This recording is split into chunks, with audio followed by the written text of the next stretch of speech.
On other news stories, President Cyril Ramaphosa has confirmed appointing former Minister Jeff Radebe and former Deputy Minister Candith Mashego-Dlamini as special envoys to Eswatini. The deployment comes as violence and allegations of human rights violations continue amid pro-democracy protests. Our reporter Tumelo Machogo compiled this report. And once again, please just be warned that the following visuals have been sent by citizens of Eswatini, and some of it may be upsetting to sensitive viewers. As the two members of parliament appears in court for terrorism, pro-democracy supporters went to the streets. They are demanding justice for two MPs, Radebe Mabuza and Mthandeni Dube, and democratic reform in the kingdom.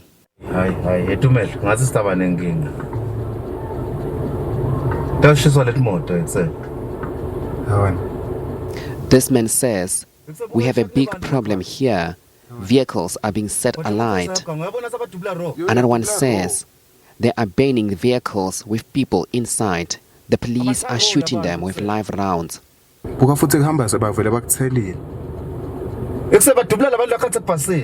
And some shot and injured. This lady is being transported to hospital. So this is not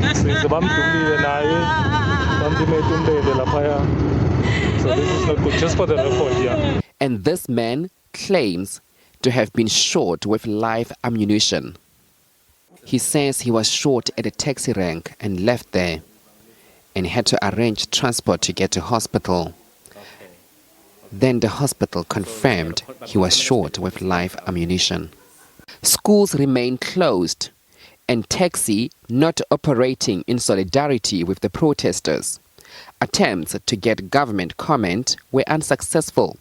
Tumelo Machogo, SABC News.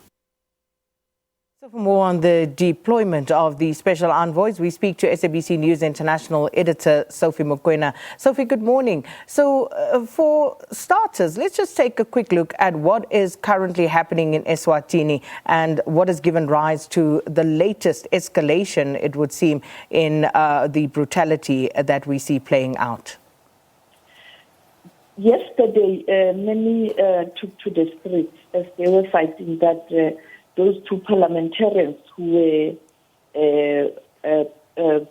arrested must be released. And this emanates from the fact that there has been a concerted effort by those who believe that the time for change in Swaziland has arrived in terms of how we run the country. We know that currently the King Mswati, is having all the executive powers, even though there is a structure of government with the Prime Minister, and that the Prime Minister is the one with executive powers.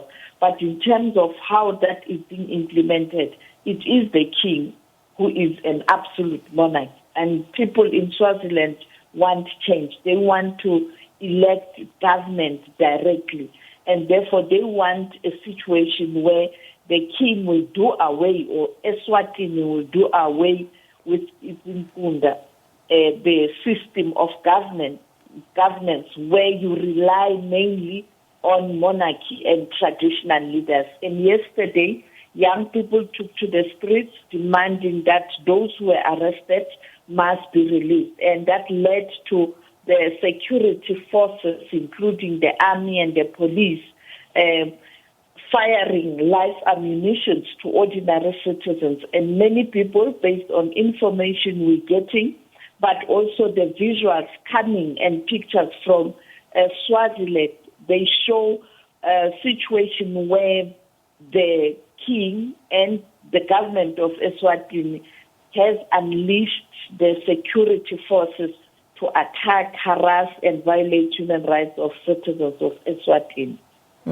And Sophie, of course, the people of Eswatini and, of course, others in the international arena have asked about the absence of action from bodies such as SADC. Of course, we see now the deployment of the special envoy from SADC's perspective, but the AU, the United Nations, because the situation in Eswatini is by no means new. It's just escalating. You are correct. This is the first time SADC has been so mum, and only at an 11th hour when people have been injured, you see a statement and the indication that there will be a deployment to Eswatini, the envoys.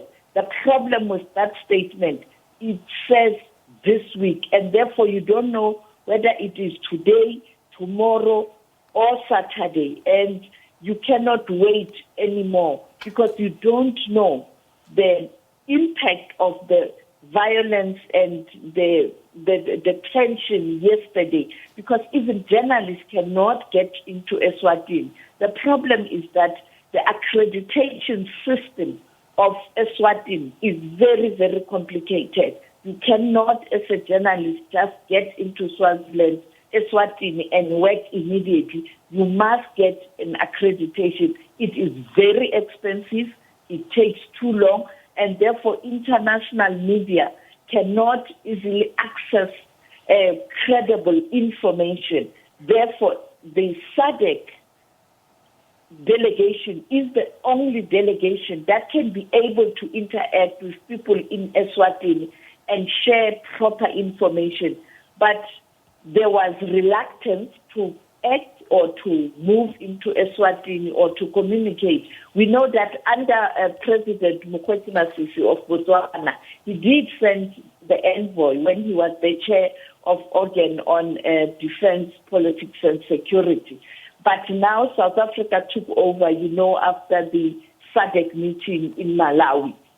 Not much has been said and not much has happened since then. Only this morning after pressure, we see the statement. But that statement doesn't even go far enough to call for a cessation of hostility or perhaps to ask the government to be careful in terms of how they try to manage law and order.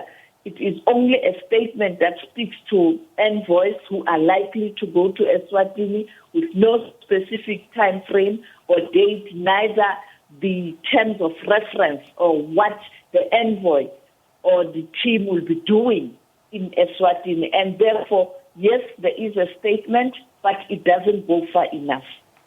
Thank you so much, SABC News political editor Sophie Mokoena, international editor rather, I should say, Sophie Mokoena.